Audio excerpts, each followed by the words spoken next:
Hi guys, this video is to teach you how to evaluate piecewise functions from a graph and when you have the equation. So piecewise functions on a graph, they're called piecewise because there's multiple pieces. In my particular example, they're not connected. This is called a discontinuous function, but they don't have to be. The pieces can be connected. It's just clear that it's not one particular linear, quadratic, or exponential function like that. It's a couple of them put together. So when you do have pieces that are not connected, you have to just be careful. So we read them just like everything else. When you're evaluating a function, the number that's in the parentheses is the x.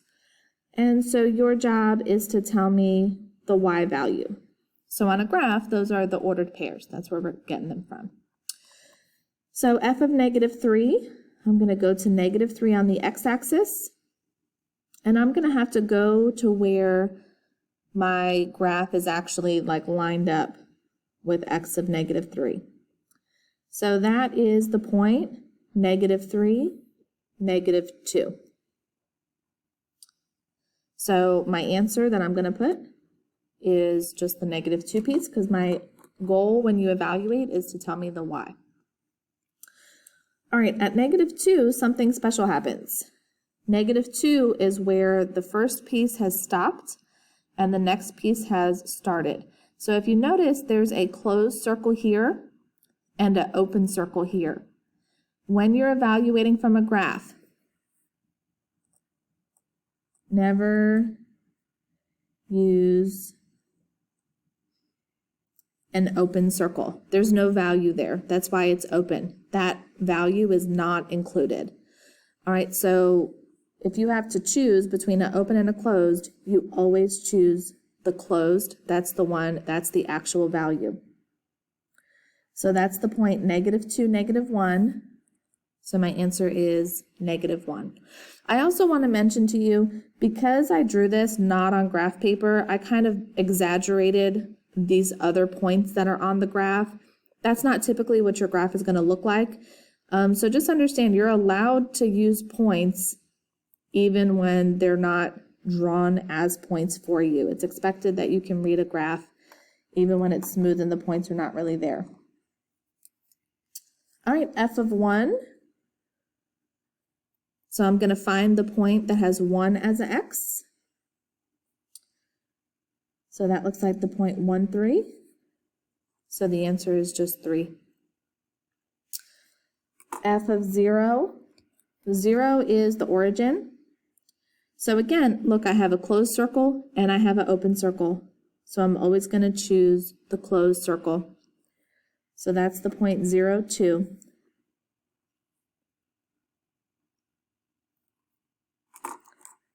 And then f of 2, I'm going to have to go to it. That looks like the point. I mean, you can't really tell from my drawing. That's a bad point to use, but we'll just pretend that's 2, 1.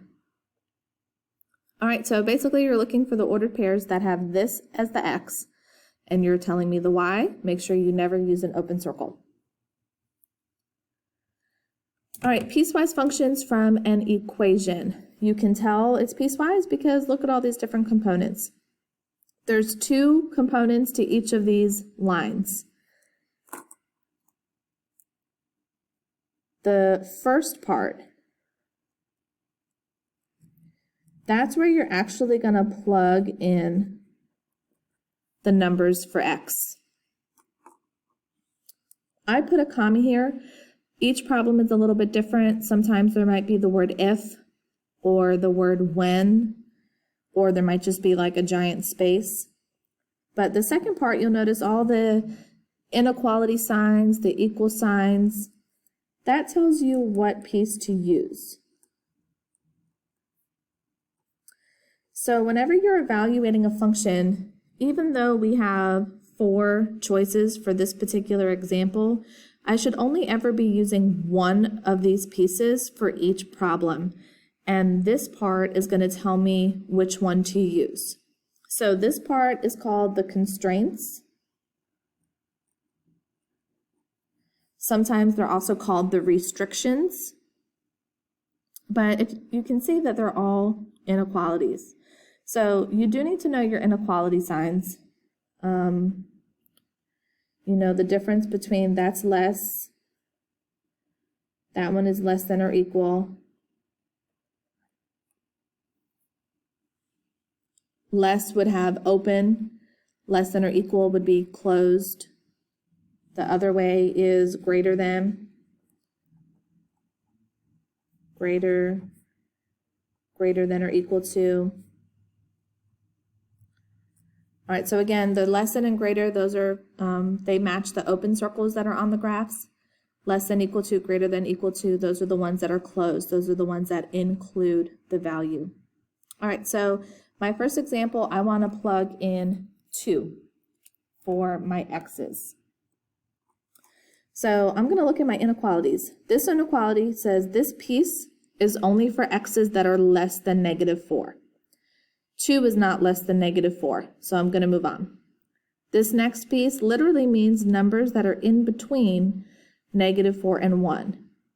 2 is not in between -4 and 1, so I'm going to move on. This piece, I'm literally only going to use this piece if I'm plugging in 1. The last piece is for all numbers greater than 1. 2 is greater than 1. So that means I need to look over here, and that's where I'm actually going to plug in 2 wherever I see x. So 2 squared is 4. 4 plus 1 is 5. All right, the next one, f of -3. -3 is not less than -4. But -3 is in between -4 and 1 on a number line. So that means I'm going to use this piece. And pieces like that are super easy. That is a constant. There's no x in that piece. So when you have a constant number like that, that is your output. There's no x, so it's not going to change. It's a constant. All right, f of -5.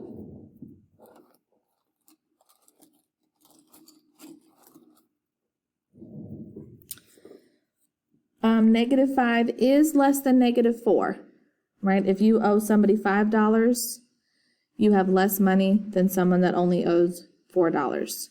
So for -5, I would want to use that piece. So I'll plug in -5 for x. -5 plus 2 is -3.